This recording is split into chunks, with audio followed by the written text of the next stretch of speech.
আসসালামু আলাইকুম। আজকে আমি আপনাদের সাথে শেয়ার করব একটা কোয়া ড্রেসের সুন্দর হ্যান্ড পেইন্টিং ডিজাইন। আমি এখানে কোয়া ড্রেসের সামনের পোর্শনটাতে উপরের অংশে একটা আর্ট করে নিচ্ছি। প্রথমে কলম দিয়ে এঁকে নিচ্ছি, তারপরে এটাতে হ্যান্ড পেইন্টিং করব। আপনারা কিন্তু যে কোনো জামায় এভাবে হ্যান্ড পেইন্টিং করতে পারেন। প্রয়োজনে যে কোনো বালিশের কভার বা সালোয়ারের যে নিচের অংশটা থাকে সেখানেও। আমি সিম্পল করে একটা ডিজাইন করব, এই যে এঁকে নিলাম। কলমের কালি যেহেতু ভালো বোঝা যাচ্ছে না, এবার হয়তো বুঝতে পারবেন। আমি প্রথমে এখানে প্রাইমার বা হোয়াইট পেস্ট দিয়ে নিচ্ছি রঙটাকে সুন্দর করে ফুটিয়ে তোলার জন্য।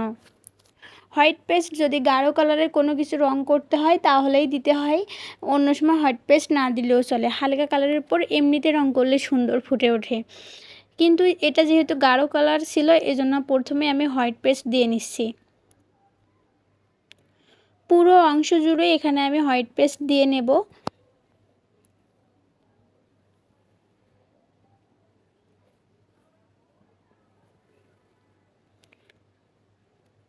আপনারা যারা হ্যান্ড পেইন্টিং করেন তারা তো বুঝবেনই, আমার থেকে হয়তো অনেকেই ভালো হ্যান্ড পেইন্টিং করেন, কিন্তু যারা নতুন আছেন কোনো কিছুতে একটু হলেও করতে চান তাদের জন্যই আজকে আমার এই ভিডিওটা। যদি ভালো লেগে থাকে অবশ্যই লাইক কমেন্ট শেয়ার করতে ভুলবেন না। আমি হ্যান্ড পেইন্টিংয়ের বিষয়ে খুবই একটা জানি না।